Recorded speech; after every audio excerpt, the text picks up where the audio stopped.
Support Forces, RSF, widespread civilian casualties have resulted from both deliberate and indiscriminate attacks. More than 10 million people have been displaced, and the country is now on the verge of famine, facing a worsening food crisis. All sides in the conflict have committed grave violation of international human rights and humanitarian law. And today, we will discuss the role of internet shutdowns in this crisis and explore how digital connectivity can advance peace efforts and improve humanitarian access. Connectivity might seem trivial when compared to the urgent threats of famine and looming genocide, but in reality, it is a lifeline nowadays. It allows civilians to protect themselves by avoiding active zones of fighting, stay in contact with loved ones, and access humanitarian aid and emergency healthcare. When the internet is shut down, consequences are therefore devastating for civilians. Shutdowns also make it extremely difficult for journalists and human rights defenders to document war crimes and other atrocities. Both the RSF and SAF have used internet blackout to control the narrative, limit civilian communication, and restrict access to crucial information. Civilians, including journalists and humanitarian organizations, currently rely on Starlink to stay connected. However, that comes with its own risks. To discuss these and other issues, let me now introduce our excellent group of speakers.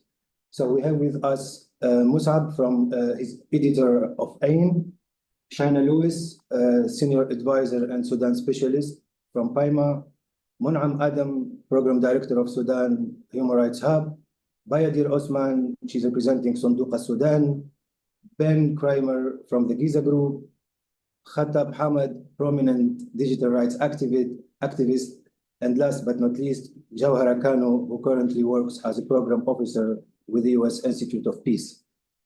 Let me start with Musab, Baba. So my question to you, what is happening in Sudan and what are the challenges in documenting the conflict offline? Thank you, Ayman. Sudan, of course, since April 15, 2023, has seen probably the most devastating war that has happened in recent times in Sudan. And the effects of it, the effects of it are what makes it most devastating, because the statistics are pretty scary. You have 25 million people are in need of humanitarian assistance. You have about 10 million or so displaced from their and you don't hear about it a lot in the news, because the access and the institutional access of Sudanese media has been hampered and has been disrupted. Other than that, of course, the internet has been shut down in many areas in Sudan, especially in Western Sudan and Darfur and Kordofan and these areas. And it's been an issue where what we're seeing from the atrocities and from the war is probably not, a small percentage of the atrocities that are actually happening. So you have the institutional issues where the newspapers, most of the media houses have either shut down or had to leave the country. And there's a history even before the war of redlining of media and stuff, but the digital space was kind of the space that offset a lot of the the censorship, a lot of the redlining of the journalistic work. So the digital space was kind of the place where activists, where human rights defenders, where journalists, where the youth, women's groups, everyone was able to find a space to at least connect with each other. So without that, now we're kind of reduced more to people being in exile. We're reduced to having to use things like Starlink and stuff, and especially in Western, Southern, Central Sudan. The history of that is kind of, goes back to the long Bashir era, where you had a lot of red tape around the media. And the rhetoric, the war rhetoric has become, the main rhetoric, whether it's online or on broadcast. And that's one of the issues. Also, there's not a lot of independent broadcasters in Sudan. You have Sudan TV, you have a few more kind of former regime aligned television stations that are working. And, you have some of the Middle Eastern channels. You can catch some of the stuff on the GISA, but with everything going on right now in Gaza, it's hard to get some bandwidth to adequately address Sudan, especially from the regional media houses. So what we've been trying to do along, at AIN, but along with the other independent media, especially with collectives like the Sudan Media Forum, where we work with other media outlets like Dabanga and Sudan Tribune, Sudan Bukra, and a couple of other outlets, and try and see how to work together and how to work with journalists. We're also part of the Sudan Media Forum, for example, is the journalist union or the journalist syndicate, which has about a couple of thousand journalists. So then it becomes an issue of how do we protect journalists? There's also been recently in August, there was a report by the syndicate saying that they've documented 438 violations against journalists within Sudan. And really because it's hard to be a journalist and work inside of Sudan because you're either in an RSF controlled area or you're in a SAF controlled area, and both of them are, of course, very unfriendly to independent journalism, to human rights defenders, to anyone who's trying to kind of reflect what's going on the ground. I'll keep it at that as a... Just a follow-up question before moving to Man'am. What type of violations media and journalists are facing in Sudan? It's mostly arrests, detainment. There has been assassinations or executions of journalists. There's about 2 or 3 incidences of that, but it's mostly detainment, harassment, physical abuse, and redlining. And it's, it's been like that before the war, but at a much less rate. The government was still trying to show that, there are some media freedoms, especially during the transitional period from 2019. There was a door that opened where there was, some freedom within certain limits, but it saw kind of a boom of online expression of new journalism, mobile journalism, investigative units, new outlets opening up in different places in Sudan. But now that's completely gone, with the war, because it completely devastated that space. But yeah, and it's now journalists are having to work undercover, kind of, not be too public, or, some of them just have to toe the line with staff and, do coverage pretty much for them. But there's a lot of violations that happened since the beginning of the war. Thank you. Maybe I will get back to you regarding maybe what type of solution we can find, or we can to tackle this type of violations. Maybe also thinking about communication to the special rapporteur using UN mechanisms. Thank you. Man'am, so my question is, what are the consequences of internet shutdown on human rights in Sudan? Yeah, good morning, everyone. I think, so mainly the internet shutdowns, it's we don't claim that internet is supposed to be part of the human rights aspect, but it is indirectly connected to that, because the human rights is really based on information. For example, now there are a lot of surveys and people trying to understand the people's voices and people across Sudan, what is their vision about peace, justice, accountability, what they want about this war, how to stop and stuff like that. I think more than 50% of the Sudan's population are disconnected. We cannot hear their voices. Now, when we see any surveys done, that is really focused in the areas where you see disconnectivity. This is when I think this is one of the main things, just taking internet from those places, as if you're just taking voice of these people, just disconnect them from the world. So any peace negotiations or any kind of discussion around what people they want for the future Sudan, that these people are not included now.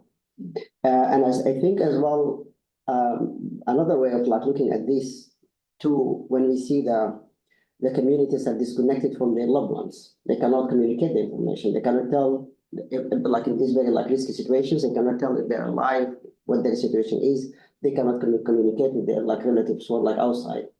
In connection with like I have some contacts with some people who are from Darfur generally, and they didn't manage to get hold of their family members who are in Darfur in different places since the war started. This is about 17 and 18 months. They never heard from like they're alive, they died, and they every day hear about like the attacks happening in all these places, so they cannot tell. And this is a great like devastation, and as well kind of like a violation of like this is like basic human rights as well, indirectly by cutting these people from connections. I think as well, just looking at it from the other side, we saw some research that was done, and as part of that research, we saw some satellites or like the Starlinks were deployed in some areas. We started to hear from those communities how they communicate, how they manage to kind of like put their thoughts together, how they can gather, how they can as well get connected to receive money from their loved ones, because in Darfur, the entire area now, there's no connectivity at all, only the few Starlinks that left. People, they can receive money from their loved ones only through that. If there's no connectivity, people are going to die. So this is like as well indirectly is going to impact the situation, because just people cannot as well be able to receive money. And thank you, Manam. Shaina Louis, I have a question regarding the specific challenges to accountability in an offline context. Accountability entirely depends on having documentation of the violations that are happening on the ground at the moment. And because of the ongoing blackout, it's almost impossible to get accurate information that is coming out in real time about what is happening on the ground in Sudan. We do have journalists who are still operating, as Mahsa mentioned, and actually a lot of Sudanese documenters, particularly in Darfur, who are active either on the ground at the moment as monitors or who have now been displaced to areas such as Uganda, Egypt, and Kenya, and who are continuing to put their lives on the line by doing this documentation work. But the difficulty around pursuing accountability within this context is that the evidence collection that needs to take place is not able to be done. And that creates difficulties for the groups who are doing work, like at the international and regional level, like the UN fact-finding mission from the Human Rights Council, but also the investigations by the International Criminal Court. These are very intractable challenges, because it means that depending on information that is coming out through second and third-hand sources, and what they actually need is access to the ground in order to be able to do these pieces that are necessary for accountability. But it also creates a really specific challenge where it's hard to collect information about patterns of violations. And that's what we really need to be able to create these evidence bases for accountability tracks, particularly for crimes against humanity and war crimes, and to show that what is happening in Sudan isn't just sporadic attacks that are sometimes affecting civilians, but it is actually the systematic targeting of the civilian population.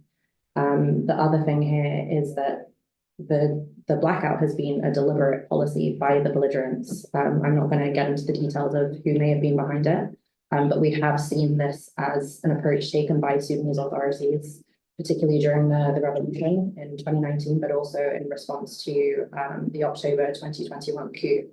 So if we know that this is a policy that they have previously used, then we know that we have to be very, very proactive in tackling it. And something that hasn't been much of a focus for the international community since the blackout started in February is actually doing an independent assessment of the data centers that are in Khartoum, from MTN, from Zain, from the private networks, to work out what exactly is the problem, because we've had allegations from both sides that the data centers have been destroyed, but no one has actually gone in and done an independent assessment to work out what is possible to restore the networks. And I think this should really be a priority, a diplomatic priority for the international community, but also for our international humanitarian partners, because the data centers are key pieces of civilian infrastructure, and particularly the International Committee of the Red Crescent and the Red Cross has a mandate to protect and repair key civilian infrastructure. So we need diplomatic efforts, but we also need action from international humanitarian partners, all so that we can build towards accountability for these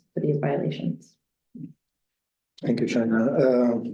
So Ben Kramer, based on the findings from testing connectivity solutions, what is missing?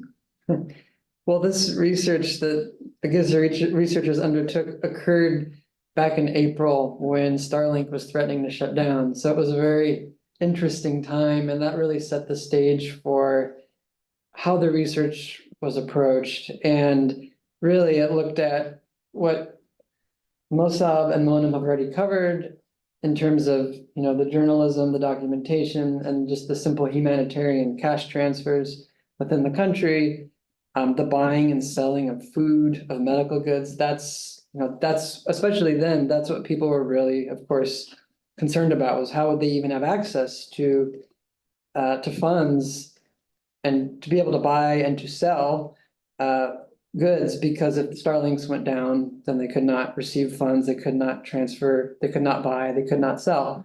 So there was that. And so then, of course, a lot of effort went into what are the alternatives.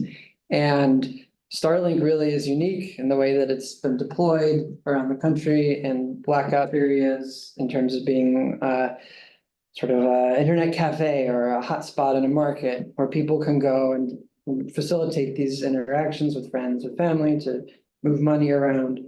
And so there's really nothing that we found at the time that could be a direct substitute. We looked at WiMAX, basically long-range Wi-Fi on the border with Chad, but infrastructurally, it was far too complicated. It doesn't have the portability, the ease of deployment as a Starlink. We looked at Iridium-based solutions, which are very portable, but they don't have the kind of data throughput, just the level of bandwidth that Starlink devices have. I mean, we're talking like going back to the modem type speeds, dial-up modem speeds, where just 2 or maybe 3 people could connect to an Iridium box.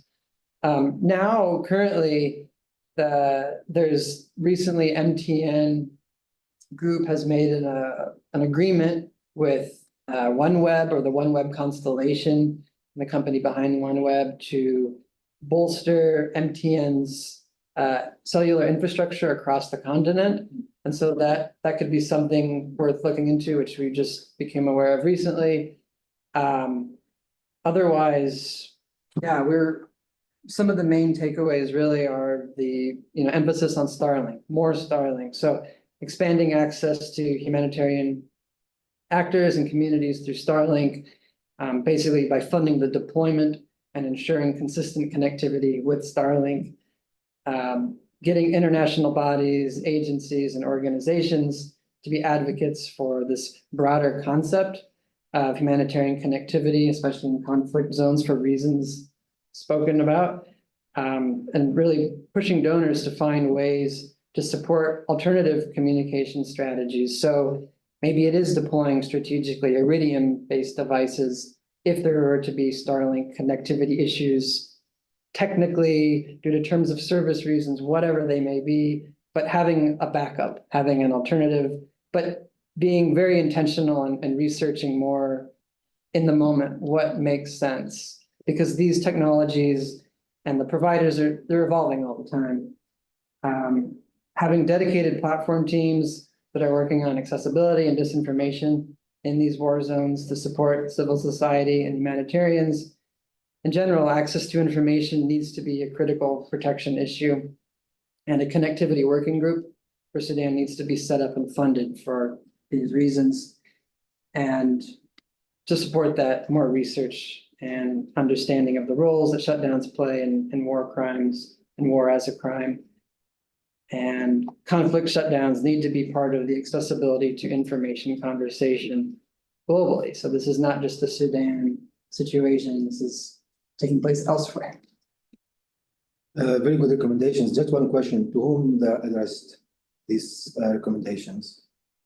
To donors, to funders, to those groups that are thinking about this, but maybe are stuck. I think that's something that we've encountered, that there's interest, but actually following through and deploying more hardware. So being very tangible and delivering, that's not been happening. So we did 2 Starlink deployments with the IDP coordination body, just as an example of how this can be done. And, we took precautions. We in terms of security, physical security, possession of the device, and there was a strong trust, relationship there, which made that possible, and that's how this can happen, is working with trusted groups and relying on trusted relationships to facilitate the deployment. Very interesting. Thank you. Now I move to Jawhara to speak a bit about the economic consequences of internet shutdown. So Jawhara, can you tell us a bit more about the economic consequences of internet cuts in Sudan? Yeah, sure. Thank you for the question. So I think basically what I would start from is the fact that even before the war, when we talk about financial inclusion, things related to digital finances and the use of internet to access financial service, it has already been limited in Sudan. It has already been limited to certain groups that are able to access internet and are able to own smartphones and access banking systems and so on. The war has, of course, made it much more difficult for people. First of all, by wiping the physical infrastructure of the banking system. We have seen the different rounds of looting and vandalizing of the banks across different towns in Sudan. And the other thing is related to the digital aspect of financial systems. Another important point, which I would also like to highlight, is access to information and the way people receive information about their financial and economic decisions and so on. So in terms of physical infrastructure, of course, wiping out the physical infrastructure of the banks meant that the customers cannot access these banks, and even the employees and the banking system itself cannot offer its services. And the second point, which is very important, is the digital network. It has been severely damaged to the extent that people have been witnessing blockages or blackouts for days and months in different parts because the system would be down or they're unable to access the system in a particular moment. And when it comes to access to information about different things, specifically those related to imports, exports, agricultural sector, industrial sector, and so on, it has affected how people, especially small merchants, smallholder farmers, and so on, those who were initially starting to get acquainted with using the internet to access data and so on about their products and about accessing markets and so on, it has also been severely affected. As I said, initially before the war, access to the financial system was limited. For example, up to 2020, only 15% of the Sudanese people were financially included, meaning they were able to access banking services, they were able to open accounts and deal with banking operations and so on. And up to 2020, also 77% of the people were having access to mobile phones, basic ones, and 25% were having access to smartphones. This data is according to the International Finance Corporation. So meaning that when we talk about the effects of the shutdown on people, we're talking about a portion of the Sudanese people. And unfortunately, even those limited people who had access before are losing it now. Since the beginning of the war, as I said, people were having difficulties accessing the funds in their account, and they were also having difficulties withdrawing cash from the banks and from the ATMs and so on, which made it difficult for them to go about their lives. They were also struggling to get remittances, and the Sudanese community is highly dependent on remittances from abroad, especially during the war, as salaries and sources of income has been wiped out. The issue of remittances has made it very difficult for people to just go about their daily lives, purchase things in local markets and so on. And of course, this would depend on what area were you based at. The access to internet was weaponized by other of the two warring parties, as mentioned by previous speakers. So in certain areas, it would be blocked by RSF, in certain areas, it would be blocked by SAF, and so on and so forth. In addition to that, in areas where people were able to access Starlink, for example, you would have to pay a commission on every transaction that you do. So for example, in certain areas in Darfur, this commission would be up to 30% of the amounts that you receive. And unfortunately, most of these Starlinks or these internet access points would be owned by other people affiliated to one of the warring parties, or people that are weaponizing this and benefiting from it. So for example, you would pay this money to this group of people as a commission, but then the other side of the war or the other warring party can easily claim that you are maybe siding with this other group, you're meeting with them, you're sending them money because the records which shows that you have shared a portion of your money with that group and so on. So for example, some anecdotes in Jazeera State have been stating that citizens who had to exchange money in areas affiliated with RSF, they had to justify that when they moved to SAF areas and say, why did they have to send that money to RSF? And if they fail to, they might face consequences and so on. Overall, I think beyond the access to the banking and to banking and like other financial services and so on, the overall economic consequences of the shutdown are severe. As I said, it's affecting the whole import-export sector. It's affecting the agricultural sector. It's affecting the industrial sector. And it seems like at this point, all the attempts to fix it are limited in a sense that they're only solved by individuals to solve like very limited local issues for very limited local groups, and no national kind of solution is being brought together until now. Thank you, Jawahara. Thank you very much. Moving now to Bayadir Osman. She's again representing Sunduqa Sudan. Can you tell us a bit about the importance of connectivity for mutual groups? Definitely. So, Hi everyone. So for three main reasons I was kind of going to touch on. The first one, the importance of just allowing and providing these mutual aid groups and humanitarian groups the resources they need in order to complete their work. It's that simple as getting the money to them, allowing them to be able to move freely throughout Sudan, being able to communicate with their colleagues. So the first one is really just purely allowing them to get their work done. And they are the unsung heroes of what's going on right now in Sudan, especially because a lot of the larger organizations are not able to reach the outskirts in specific areas. You know, a lot of missions are leaving. So these local volunteers and emergency response rooms and mutual aid groups, they are really the backbone of what's keeping Sudan moving right now. So the first thing is just to allow them to complete their work because no one else can. The second thing is to support them with their protection, as what my colleagues have already said, with the human rights abuses that are currently going on. Again, these groups are being targeted, their resources are being taken from them and used for other purposes. So just allowing them to simply have protection. They are, most of them, volunteering their time and risking their lives for this. So just allowing them to have some sort of reporting mechanism in order to just remain safe while transporting services, while conducting the different services they're doing throughout. So that's the second thing, just making sure they're safe and alive.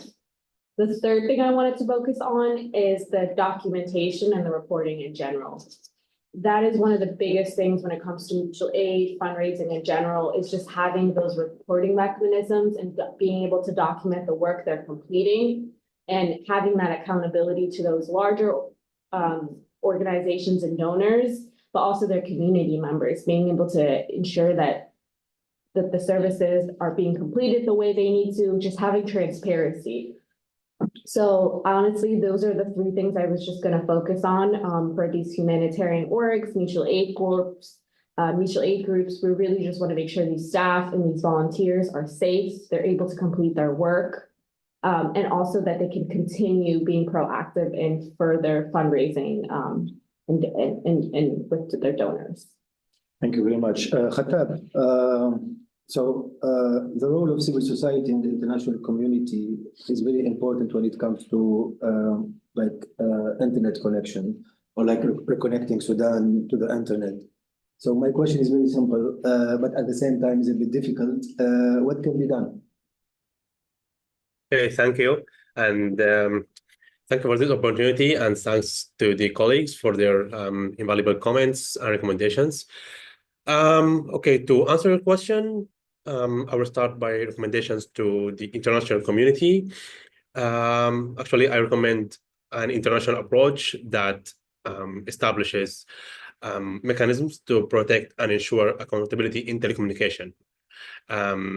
Actually, given the recent case of Sudan, which we are talking about, I think international community should advocate and work to amend the current framework, the current international law, and to amend the existing laws and conventions to ensure accountability and deter targeting the communication infrastructure. And my recommendation here is to address the international humanitarian law to address its limitations.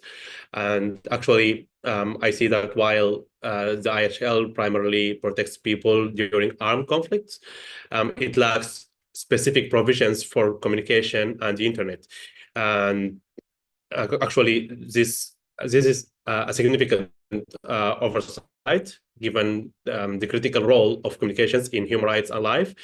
Actually, ICCPR and ACHPR, given the African Union, both they recognize the right to access information and the internet, but these rights are often ignored by the warring parties due to lack of enforcement enforcement mechanisms. So actually, the ICRC role as an implementer of the international humanitarian law has a unique actually, the ICRC has a unique opportunity to contribute to protecting communications, infrastructure, and workers during armed conflicts by advocating for implementing measures to safeguard communication and their workers. The ICRC can significantly contribute to human rights protection. And actually, we know that the armed groups do not implement international law, and therefore, actually relying on laws only is not sufficient. And accordingly, as a civil society, we must contribute to ensuring the availability of communications. We can also play a crucial role in supporting communication sustainability, as we have seen how satellite internet played a crucial role in reconnecting the people in Sudan. I think satellite internet should be a permanent means of communication, as the ongoing conflict might impact each part of the country, of Sudan. So it's important to have out-of-state or warring parties control internet. We should have internet access that's out of control of any of each warring side. So and that's why in order to facilitate the humanitarian response and accessibility for specific groups. However, the civil society should work to provide connectivity via satellite in conflict areas, and actually they are working currently. But I think the civil society should be standby in other safe zones, like to be standby for any emergency case. Moreover, I consider that providing digital literacy training to individuals and communities can help them use the internet effectively and safely. And unfortunately, as part of my effort in enhancing the digital security literacy in Sudan, I noticed that the technical knowledge of many activists and journalists are not enough to respond to emergency cases, and therefore I recommend that I think that the intensification of training helps in solving the problems of the technical issues that we are talking about, and provides a lot. I think it offers a lot of time that we do in trying to find technical assistance. Finally, it's important to avoid a single point of failure for safety purposes, as we should not only rely on Starlink or VSAT, for example. I see currently in the media, like Starlink is the only trend of alternative methods of communication. So RSF or SAF might find any technical capability to block them or to find the connectivity points. So as an example of an alternative to Starlink, there are other methods, and I consider them as creative, such as IP over DVB, which is also exploiting the satellite, but they use the satellite TV. They use the satellite TV receiver to connect to the internet. So that might offer safety for the operators of internet points. Back to you, Zangudi. Thank you. Thank you very much, Hatta. Thank you for these recommendations. I might come back to you later to pick just one recommendation that you find it like as urgent, and it's like one of the most priority recommendations. Now we open the floor for discussions. Any questions or insights or remarks, ideas you can share with us. One thing about the when it comes to like I said, like most of the independent media right now is in the digital space. With that being said, digital space translates to the big platforms that are pretty dominant when it comes to the number of Sudanese who are accessing it, people on the ground that are accessing it to find out information, such as Facebook, for example.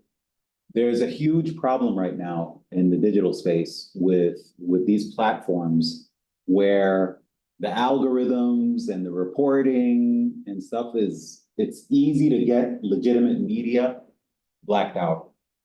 Troll farms from both sides of the war doing that. But now we're seeing something a little bit more dangerous where even, policy like US policy is starting to crack down on independent voices.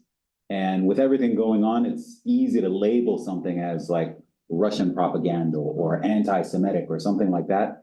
And unfortunately, we've seen it where like outlets are shut down out from these platforms, like African Stream, for example. It's been recently named like specifically by Blinken that, it's Russian propaganda without any proof of that.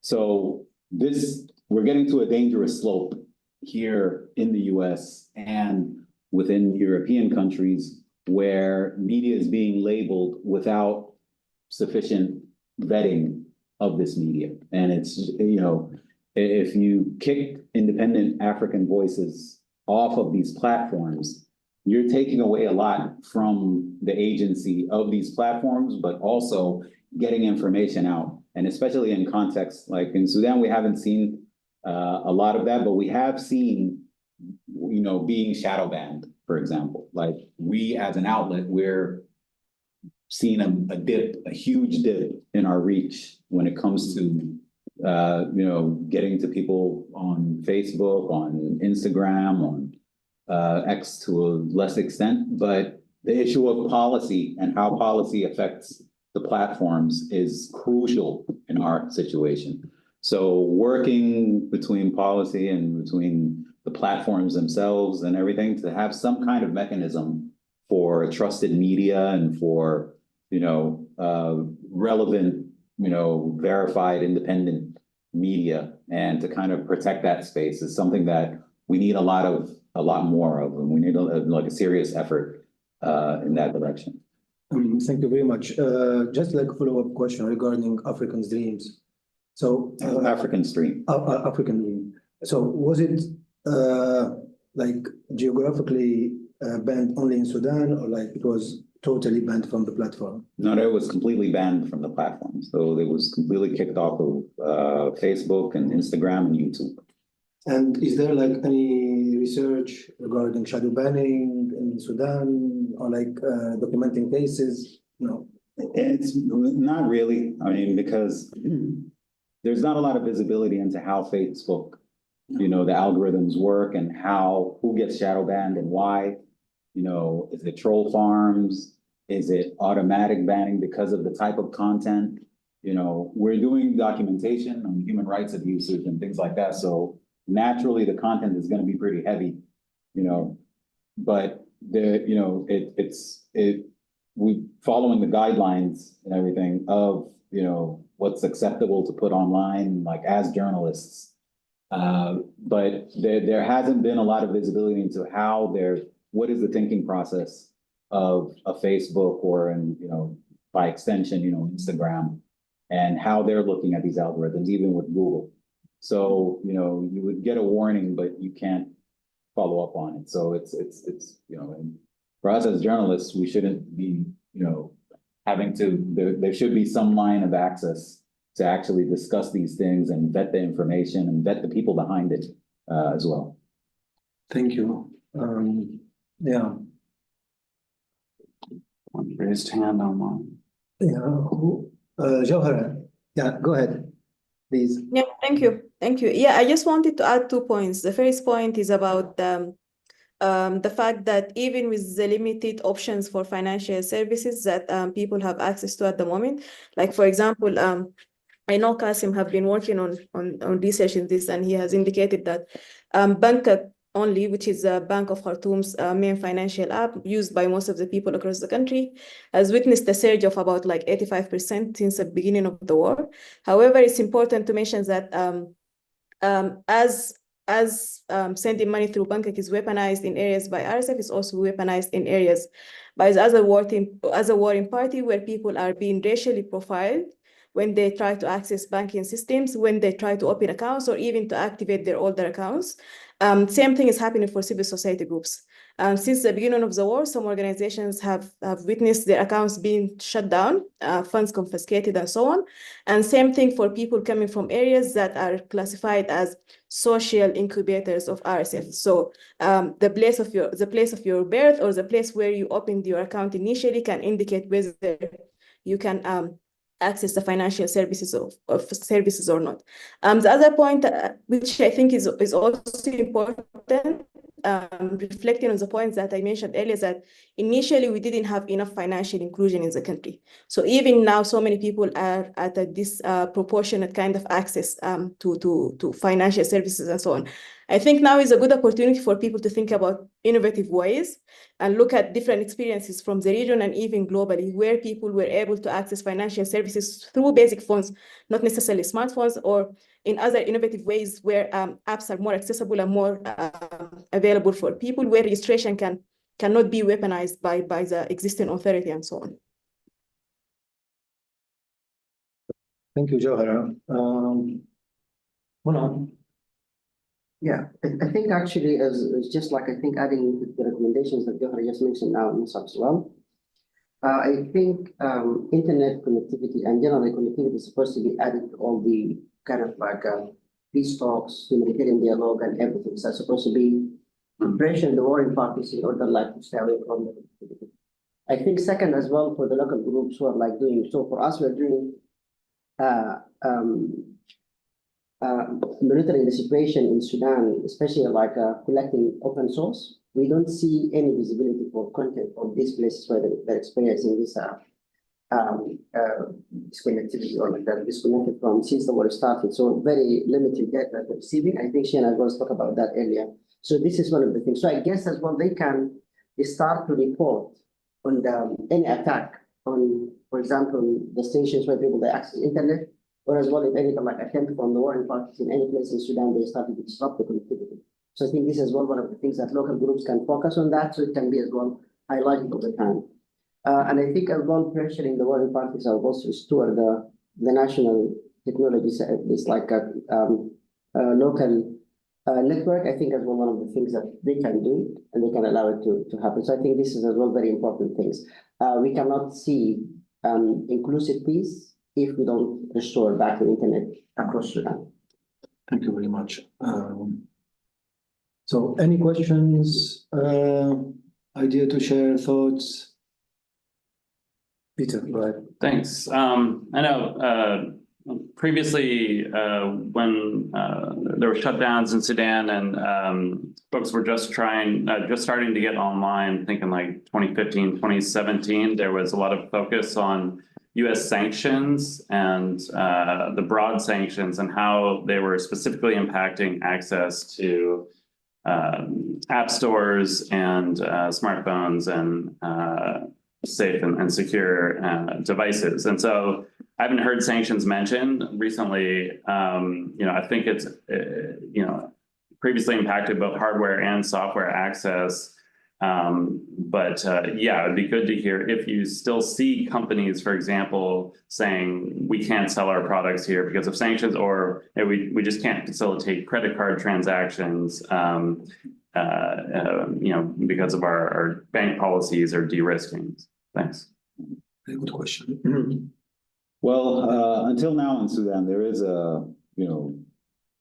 things like demonetization, you're not able to monetize online. So that impacts, media houses and stuff like that. That's because like Google is still looking at other sanctions that haven't been lifted on Sudan, like, the Darfur sanctions and like, the arms embargoes.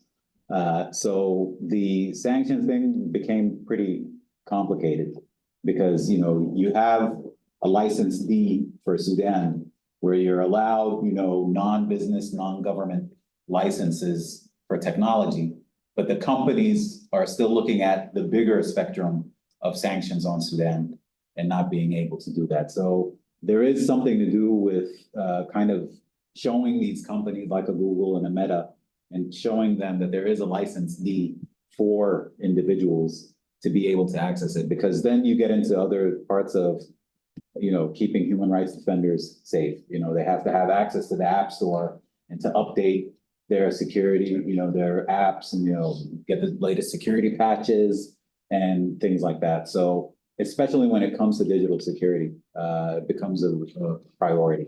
But there definitely needs to be some advocating to the companies to actually open ports of access for like app stores, updates, even for, sustainability of journalism, for, monetization and ads and things of that sort. And is there access to the Google Play Store or the Apple App Store right now? With the Google Play Store, it's available, but I believe on the App Store, you need to use a VPN for that. I could be wrong about that, but we know that there's no ads or anything that are allowed in Sudan. So there is a certain level of blockage over there. If I can add to that, we, in some of my other work of ours, the Global Campaigns Group, we've been working to do virtual briefings with people inside of Sudan for the international media. And we use Zoom for that, but a lot of people inside of Sudan cannot download Zoom on their phones. So there are very fundamental issues of access here. But also the fact that, as far as I'm aware, Starlink is not licensed to operate inside of Sudan. So what we're presenting at the moment as the solution to the internet blackout is basically just a patch over this gaping hole. And it's working for now, but there's nothing stopping Starlink from turning around tomorrow and saying, actually, we're going to comply with the requests of, X, or with the de facto authorities and no longer provide our devices or allow our devices to be used inside the country. So it's great that we have Starlink at the moment, but these other solutions that have been presented around the table are really what we need to be digging further into, because Starlink is not the solution here. The solution is having the telecommunications networks that have been operating in Sudan for years turned back on. Just also one quick thing with, this goes into a bigger issue of these tech companies and who their regional partners are. So countries like Egypt and the UAE are clearly spoiler countries within the Sudan context. And the problem is, like, if you're in Sudan, you're not, using a VPN or anything, and you want to log in to your Google account, you're going to servers that are in Egypt and in the UAE. And with their intelligence apparatus and military intelligence, who knows what kind of information that they're harvesting and using against Sudanese activists and human rights defenders and stuff like that. So that's also kind of another layer of concern with the companies, and kind of having some kind of guarantees or anything that, data isn't being harvested. We've seen recently reports of like how some VPNs and stuff are owned by like intelligence companies. So that becomes a real concern, especially for keeping people safe on the ground, you know, human rights defenders, journalists. I think as well, just adding to that really, and especially what Shana said about the local connectivity, like the local antennas in Darfur. So before the war, actually, the marginalized areas in Darfur was like, I think the connectivity around Darfur was like less than 50%. If they turn it on, I think that's not going to cover a lot. But I think as well, advocacy around companies like Starlink, not to shut down the service because of license. I think that's the key. So we need, I think, as well to advocate for that, to keep Starlink and other companies to be able to, for people to access it if they manage to do it. Because like now the registration generally is not Sudan. So they choose another company for the global service for that. So I think we really need to advocate for that. So Sudan's supposed to be Starlink and other services to be available no matter what the license. Thank you, Maram. So I have a question from Qassem. Qassem is our MENA campaigner, and he just published like a few days ago a very, very good blog post on this thorny topic. Qassem. Thank you, Ayman, and thanks everyone for bringing attention to the topic and making the connection between digital rights, digital violations, and the humanitarian catastrophe that is unfolding in Sudan in front of our eyes. So my question maybe is to Shaina and to also others that might have connections or work with humanitarian organizations on the ground. And I wanted to ask, like, how have internet shutdowns impacted like the work of humanitarian groups in terms of, you know, aid and relief? And how have they adapted to continue their work after these shutdowns, whether through Starlink or other services? So I'll just caveat this by saying that I mainly work with human rights groups, not humanitarian groups. So I'll defer to others around the table. But what we do know is that when the shutdown hit in February, many of the community kitchens around the country were forced to stop their work because they were unable to receive payments via the bank app to sustain their work. And the international humanitarian organizations were able to provide a little bit of funding, but it wasn't enough in order to sustain the work. So I think that situation has improved a little bit, but fundamentally, as long as the internet blackout continues, there are going to be issues of getting funds into the country, and also for groups to be able to communicate amongst themselves as to the safe routes for them in and out of towns, and how to get resources into the country. So this isn't just an issue for humanitarian actors, it's an issue for all civilians in the country, and it really should be framed as a protection of civilians issue. And considering that the UN Secretary General is currently writing an options paper on protection of civilians, we really need to see the telecommunications blackout addressed within that paper. I can also hop in on this portion. It definitely has caused a lot of delays for humanitarian orgs and mutual aid groups and emergency response rooms throughout Sudan. It's caused delays and also paused different types of initiatives, like mentioned, like soup kitchens or things like that. But also I would say that it has allowed for these emergency response rooms and just local actors to be able to use creative methods in getting messages across, which has really caused maybe driving long distances, like going long distances, just using other traditional methods to communicate. But unfortunately it causes delays. And then what it also does, it's just more cost. So the funds that are supposed to be used for XYZ, that's an initial proposal, or the money was intended for XYZ, now it has to be used for negotiation, or be used to, bribe, or whatever the case may be. So unfortunately, it's just delaying the work. It's increasing the cost, and it's unfortunately just impacting lives. Yeah. Thank you. Before wrapping it up, just like one question to our speakers. So if you have like a recommendation and you consider it as like absolute priority or crucial to the context, what would it be? I will start with Khattab. So the recommendation and to whom it should be addressed. Okay, thank you. Actually, my last recommendation is about the mechanism of deploying my earlier recommendations regarding the amendments of regarding amending the international humanitarian law. We should ensure accountability mechanisms. So to ensure accountability for those who target or intentionally shut down telecommunication infrastructure, the international community should